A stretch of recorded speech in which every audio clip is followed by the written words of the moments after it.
हमारे पास जो चीज होता है ना उसको हम कदर नहीं करते, लेकिन जो चीज हमारे पास नहीं होता है हम उसके पीछे ज्यादा भागते हैं। वैकेंसी तो सर 20,000 आया है, बहुत वैकेंसी होता है इस जिंदगी में, कभी सीजीएल का 20,000 वैकेंसी नहीं है। आप कह रहे हो कंपटीशन लेवल क्यों ज्यादा हो। हेलो फ्रेंड्स, कैसे हो आप सभी को एक बार स्वागत करता हूँ लॉजिकॉन यूट्यूब चैनल पे।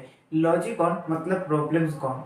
मेरे भाई, आज जो मैं सेशन लेकर आया हूँ इसमें हम लोग डिस्कस करने वाले हैं इससे सीजीएल जो आ रहा है, जो सीजीएल दिसंबर में होने वाला है, जो 2022-23 में सीजीएल होने वाला है, उसमें आप कैसे प्रिपरेशन करोगे, आपका स्ट्रेटेजी क्या होना चाहिए। जैसे आप इस बार ही क्वालिफाई कर जाओ, इस साल ही आप जॉब ले सकते हो, इसलिए कैसे क्या पढ़ना है, इससे सीजीएल में क्या क्या पैटर्न में चेंज हुआ है, कैसे इसको आप बहुत ही बेहतरीन तरीके से समझ सकते हो, आपको किस सब्जेक्ट के ऊपर ज़्यादा पढ़ने का ज़रूरत है, कहाँ पे थोड़ा सा कम पढ़ना है, कैसे क्या करना है। चलिए फुल डिटेल्स में आज डिस्कस करेंगे। चलिए शुरू करते हैं। आपका टीयर 1 में रीजनिंग का 25 क्वेश्चन 50 मार्क्स का, जनरल अवेयरनेस का 25 क्वेश्चन 50 मार्क्स का, एंड मैथ्स का भी 25 क्वेश्चन 50 मार्क्स का, इंग्लिश का भी 25 क्वेश्चन 50 मार्क्स का, टोटल मार्क्स 200। 200 में से आपको पूछा जाएगा, पहले भी 200 पूछा जाता था, लेकिन अभी क्या हो गया है, टीयर 1 का जो नंबर है वो आपको कट ऑफ में, मतलब आपका मेंस के बाद जोड़ा नहीं जाएगा। जस्ट क्वालिफाई करने से आप टीयर 2 दे सकते हो और इसका मार्क्स जोड़ा नहीं जाएगा। इसके मतलब ये नहीं कि सिर्फ क्वालिफाई मतलब 30% या 25% या 20% मार्क्स ले आओगे आप क्वालिफाई कर जाओगे। मेरे भाई, इसमें भी काट ऑफ आएगा। इसमें हम तो सोच रहे कोई चेंजेस ही नहीं है। इसमें भी आपको 200 के अंदर 150 मान के चलना पड़ेगा, 140 टू 150 लेकर आना पड़ेगा, तब आप जाके क्वालिफाई करोगे। इसमें भी काट ऑफ दिया जाएगा। आप सोच रहे हो 30% में क्वालिफाई हो जाएगा, ऐसा कुछ नहीं है। वो जो 30% नोटिफिकेशन में दिया गया है वो मिनिमम क्वालिफाई है, और मिनिमम में नहीं क्वालिफाई होगा, आपको जो काट ऑफ जाएगा उसको क्लियर करना पड़ेगा। हम टीयर 1 की बता दिया, अभी टीयर 2 के बारे में देख लेते हैं। देखिए मेरे भाई, पहले टीयर 2 में क्या था, टीयर 2 में पहले सिर्फ मैथ्स था और इंग्लिश था। क्या होता था, जिनको बहुत बेहतरीन तरीके से मैथ्स आता है, जिनको बहुत बेहतरीन तरीके से इंग्लिश आता है, उनके लिए मौज था, बस बाकियों के लिए टफ हो जाता था, डिफिकल्ट हो जाता था। उससे पहले और क्या था जो अभी नहीं है, उससे पहले डिस्क्रिप्टिव राइटिंग वाला एक पोर्शन था, अभी जो नहीं है। डिस्क्रिप्टिव राइटिंग पोर्शन हटा दिया गया है। बच्चे क्या होता था, मेनली जो बच्चे एसएससी सीजीएल देता है सब लोग लगभग हिंदी मीडियम का होते हैं, तो फिर क्या होता है, डिस्क्रिप्टिव राइटिंग में जाके बहुत सारे फंस जाता है। लेकिन आज वो सिस्टम हटा दिया गया है। आपके लिए बहुत ही बेहतरीन मौका है, बहुत ही सुनहरा मौका है कि आप जल्दी करके सिलेक्शन ले पाओ। जिनको भी नहीं आता था डिस्क्रिप्टिव राइटिंग, उनके टेंशन फ्री हो गए।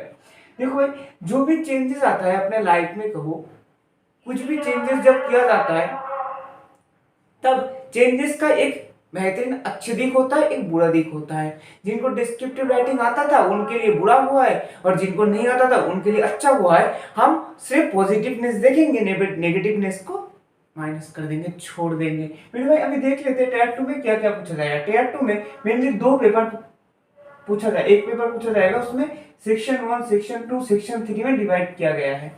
सेक्शन 1 में क्या क्या रखा है, सेक्शन 1 में आपको मैथमेटिक्स आ गया है 30 क्वेश्चन का। मैथमेटिक्स पहले भी था, अभी भी है, लेकिन 30 क्वेश्चन का भी 90 नंबर हो गया। उसके साथ साथ क्या आ गया, रीजनिंग आ गया। रीजनिंग में कितना क्वेश्चन आ गया, 30 क्वेश्चन आ गया, 90 नंबर हो गया। यहाँ पे जो सेशन 1 है इसमें क्या है, 180 मार्क है, 180 मार्क है। उसके बाद जो सीजन 2 है उसमें क्या क्या आ गया, ये इंग्लिश पहले भी आता था, अभी भी आ रहा है। इंग्लिश का 45 क्वेश्चन अभी आएगा। उसके साथ साथ जनरल अवेयरनेस मतलब जो जीके जीएस का क्वेश्चन आता है वो 25 क्वेश्चन जोड़ दिया गया है। मेरे भाई, ये जीएस जीके देख के घबराने का कोई बात नहीं। जीएस जीके आप पेपर 1 के लिए भी, टीयर 1 के लिए भी प्रिपरेशन कर रखे हो, उसी से इसमें भी काम चल जाएगा आपको लगता है, लेकिन थोड़ा सा हाई लेवल के पढ़ना पड़ेगा, तब जाके आप इसको वही क्वालिफाई कर सकते हो। ये जो दोनों मिला के जो मार्क्स आ रहा है, यहाँ पे आ रहा है 210, इसमें आ रहा है 180, मतलब टोटल हो गया आपका 390। इसी के ऊपर काट ऑफ दिया जाएगा, जो फाइनल मेरिट लिस्ट आएगा इसके ऊपर बेस करके आएगा। इसके साथ साथ और एक चीज, क्या चीज जोड़ा गया है, इसके साथ कंप्यूटर भी जोड़ा गया है। कंप्यूटर का क्या क्वेश्चन है, 20 क्वेश्चन है, मार्क्स कितना रहेगा, 60 मार्क्स। लेकिन ये कंप्यूटर क्या है, एक क्वालिफाइड नेचर का है, मतलब ये सिर्फ आप क्वालिफाई कर जाओगे इतने नंबर पाके, तो फिर आप को हो जाएगा। इसके साथ साथ टाइपिंग करना बहुत जरूरी है। इस बार सीजीएल देके कोई भी जॉब लेना चाहते हो आपको टाइपिंग करना मस्ट है। टाइपिंग अभी से प्रैक्टिस करने लग जाओ मेरे भाई। पेपर के बारे में आपका नॉलेज आ गया है, और क्या बताना है और क्या क्या चेंज आया है। कोई देखिए लगभग सब कुछ सेम है, सिर्फ मैथ्स में स्टैटिस्टिक्स और प्रोबेबिलिटी जो है ये दोनों चीज नया आया है। वो चीज मेरे ऊपर छोड़ दीजिए, मैं आपको सिखा दूंगा फ्री में, यूट्यूब में वीडियो ले आऊंगा स्टैटिस्टिक्स प्रोबेबिलिटी के ऊपर, आपको टेंशन लेने का कोई जरूरत नहीं है। और इंग्लिश में क्या चेंजेस आया है, इंग्लिश में मेरे भाई अभी कॉम्प्रिहेंशन के ऊपर ज्यादा जोर दिया गया है। कॉम्प्रिहेंशन पार्ट आपको ज्यादा प्रैक्टिस करना पड़ेगा। कॉम्प्रिहेंशन पार्ट को आपको प्रैक्टिस करने के लिए, कॉम्प्रिहेंशन में आपका कॉन्फिडेंस बढ़ाने के लिए आप ज्यादातर न्यूज़पेपर पढ़ा कीजिए। हर रोज सुबह एक बार न्यूज़पेपर पढ़ लीजिए, तो कॉम्प्रिहेंशन पार्ट जब आपको स्टोरी रीडिंग करने के पोर्शन आएगा तब आप बहुत बेहतरीन तरीके से बहुत इजीली कर पाओगे। एक आपके अंदर कॉन्फिडेंस फील हो जाएगा। तो देखिए रीजनिंग में क्या आएगा, रीजनिंग में ज्यादा कुछ चेंजेस नहीं आया है, लगभग सेम ही है। कुछ बैंकिंग वाला पोर्शन ऐड किया गया है, जैसे पजल ऐड किया गया है। कोई दिक्कत वाली बात नहीं है। पहले सीटिंग अरेंजमेंट आता था, पजल भी आ गया। थोड़ा सा लेवल अप करके आपको पढ़ना पड़ेगा, सब कुछ में लेवल अप करके पढ़ना पड़ेगा। जीके जीएस के बारे में क्या बताऊं, वही सेम ही जीके जीएस है। आप तो जितना भी पढ़ के जाओ कुछ ना कुछ अटक जाता है आपको, एसएससी वाले बच्चों के लिए हो ही जाता है। लेकिन इसका स्ट्रेटेजी क्या होगा, अभी इस टाइम पे स्ट्रेटेजी क्या होगा, 3 महीने हैं आपके पास ज्यादा टाइम नहीं है, 3 महीने हैं। मैं कहूंगा आपके पास 3 महीना भी नहीं है। देखिए अभी सितंबर खत्म होने वाला है, अक्टूबर नवंबर 2 महीना पक्का है, और दिसंबर के कब होगा पेपर ये तो गारंटी से हम कह नहीं सकते। हम मान ही लेते हैं आपके हाथ में 3 महीने हैं। अभी कैसे प्रिपरेशन करोगे, अभी क्या करोगे आप, टियर 1 के लिए पहले प्रिपरेशन कर लो, तो उसके बाद टियर 2 के लिए सोचोगे क्या, आप कुछ ऐसा सोच रहे हो क्या, नहीं भाई। देखो सिलेबस दोनों का सेम है, तो आप क्या करोगे, अभी से टियर 2 की तरह प्रिपरेशन करोगे, टियर 2 लेवल के प्रिपरेशन करोगे। इससे क्या होगा मेरे भाई, जो टियर 1 है और जो टियर 2 है इसमें ना ज्यादा गैप नहीं रहेगा। मैं गारंटी से कह रहा हूं लगभग 1 महीने का गैप रहेगा, लगभग 1 महीने का गैप रहेगा। तो 1 महीने के अंदर आप क्या क्या पढ़ लोगे, 1 महीने के अंदर आपको मैथ्स पूरा प्रैक्टिस करना पड़ेगा, एक बार रीजनिंग एक बार पूरा प्रैक्टिस करना पड़ेगा, उसके साथ साथ जीएस भी प्रैक्टिस करना पड़ेगा, उसके साथ साथ इंग्लिश का कॉम्प्रिहेंशन पार्ट ये वो सब कुछ प्रैक्टिस करना पड़ेगा। तो 1 महीने के अंदर आप आपका प्रीली से मेंस लेवल तक लेकर नहीं जा सकते हो खुद का प्रिपरेशन। तो मैं कहूंगा पहले से आप मेंस लेवल का प्रिपरेशन करो। मेंस लेवल का प्रिपरेशन अभी से करना स्टार्ट कर दोगे तो फिर आपका मेंस बहुत ही इजी हो जाएगा। और आपको तो इतना समझ में आ ही गया है, अभी प्रीली सिर्फ क्वालिफाइंग है, मेंस को क्लियर करना, मेंस में मार्क्स लाना बहुत जरूरी है मेरे भाई।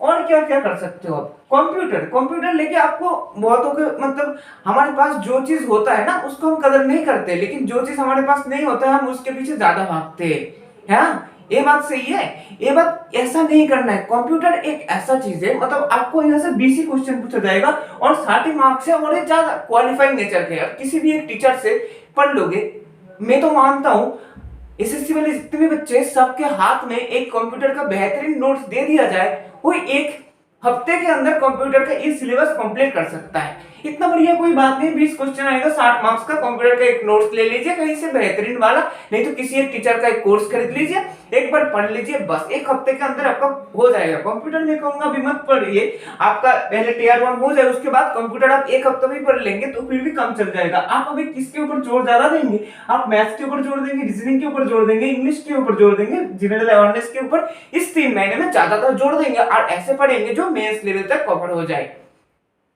मेरे भाई। एक चीज और, आप लोग क्या करते हो, जो चीज आप एक बार पढ़ चुके हैं उसको दोबारा पढ़ने का मन नहीं करता है, इसलिए आप उस चीज को छोड़ देते हो। तो क्या करते हो, जो चीज अभी तक नहीं पढ़े हो, सोच लो मैथ्स का प्रोबेबिलिटी नया चैप्टर आ गया, तो फिर आप लोग क्या करोगे, फिर मैथ्स का प्रोबेबिलिटी के पीछे भागोगे। ऐसा नहीं करना है आपको। क्या आपके पास कंप्यूटर का कोई नोट्स नहीं है, कंप्यूटर का कोई टीचर से खरीदे नहीं हो, तो आप क्या करोगे, कंप्यूटर के पीछे भागोगे। ऐसे भागना नहीं है, सबसे पहले आपको समझना पड़ेगा यहाँ पे इंपॉर्टेंट क्या क्या चीज है, सब कुछ बेहतरीन तरीके से समझना पड़ेगा आपको। यहाँ पे ऐसा कंडीशन आ गया है आज के दिन में, एसएससी के सीजीएल में सारे चैप्टर इंपॉर्टेंट हो चुका है। ऐसा नहीं है सिर्फ आप मैथ्स करके क्वालिफाई कर सकते हो, मैथ्स करके जॉब ले सकते हो, इंग्लिश करके जॉब ले सकते हो, ऐसा नहीं रहेगा। अभी सारे सब्जेक्ट के ऊपर आपको जोर देना पड़ेगा। तो आप क्या करोगे, सारे सब्जेक्ट बेहतरीन तरीके से बेहतरीन नोट्स पढ़ के तैयार करोगे और हर रोज कुछ नया पढ़ने जाओगे, उससे पहले पुराना जो पढ़ रहे हो, पुराना जो पढ़ के रखे हो, उसको एक बार रिवीजन कर लो। क्या होता है, हमारा ब्रेन जो है ये रिकॉल करता है। जब रिकॉल करने का क्षमता हमारे ब्रेन के अंदर डेवलप्ड हो जाता है, तब आप बहुत ही बेहतरीन तरीके से जब पेपर में लिखने जाते हो, जब आपको पेपर में बैठ के रिकॉल करना होता है कि इसका क्वेश्चन का आंसर क्या होगा, वो चीज आप बहुत ही इजीली रिकॉल कर सकते हो, है ना। इसलिए आप क्या करना है, हर रोज 5 वोकैब नया याद कर रहे हो, आप ज्यादा नहीं, 5 मान लेते 5 नया वोकैब आप याद कर रहे हो, तो क्या करोगे, 5 नया वोकैब भी याद करोगे, उसके साथ साथ पिछले जो 5 याद करके आए थे इसलिए पिछले दिन में उसको भी एक बार पढ़ लोगे। इससे क्या होगा, आपके ब्रेन में आपको समझ भी नहीं आएगा, आपको पता भी नहीं चलेगा कब सब कुछ स्टोर हो गया है। उससे उसमें से कहीं भी एक क्वेश्चन आपके सामने आ जाएगा तो आप बहुत ही जल्दी आंसर कर पाओगे, आपका कोई टेंशन नहीं रहेगा, आप बहुत ही इजीली तरीके से सब कुछ रट जाएगा, एकदम दिमाग में सेट बैठ जाएगा, आपका कोई टेंशन नहीं है। भाई सीजीएल पहले जो था उससे ज्यादा इजी कर दिया है, आप ये मान के चलो ज्यादा इजी कर दिया है, लेकिन कंपटीशन लेवल ज्यादा हो गया है। क्यों कंपटीशन लेवल ज्यादा हो गया, वैकेंसी तो सर 20,000 आए हैं, बहुत वैकेंसी होता है इस जिंदगी में, कभी सीजीएल का 20,000 वैकेंसी नहीं है, आप कह रहे हो कंपटीशन लेवल क्यों ज्यादा हो। भाई इस कारण कंपटीशन लेवल ज्यादा हो चुका है। इसमें पहले बच्चा क्या करता था, जिसको मैथ्स नहीं आता है वो लोग सिर्फ पीएससी, नहीं तो फिर स्टेट का कोई एग्जाम, नहीं तो फिर यूपीएससी, ये सब के ऊपर डिपेंड करके चलता था। लेकिन आज जो सिलेबस है, आज का जो सिलेबस पैटर्न है, इसको देखने के बाद इस साल मैं गारंटी से कह सकता हूं, जो बच्चे यूपीएससी का प्रिपरेशन कर रहा है, जो बच्चे पीएससी का प्रिपरेशन कर रहा है, जो बच्चे कोई स्टेट एग्जाम का प्रिपरेशन कर रहा है, वो भी ये पेपर देगा।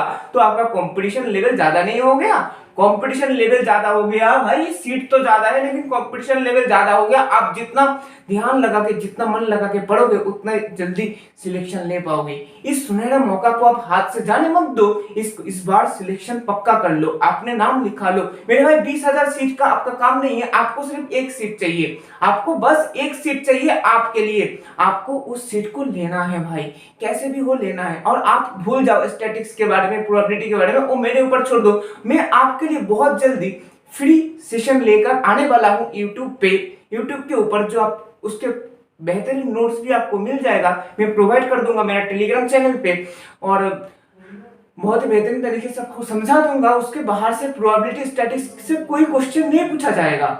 जो नया टॉपिक दोनों आया है उससे कोई नया क्वेश्चन और उससे बाहर से पूछा नहीं जा सकता, ऐसे में पढ़ा दूंगा, टेंशन छोड़ दो, बस मन लगा के पढ़ते रहो। बेस्ट ऑफ लक, जय हिंद, मिलते हैं नेक्स्ट वीडियो में।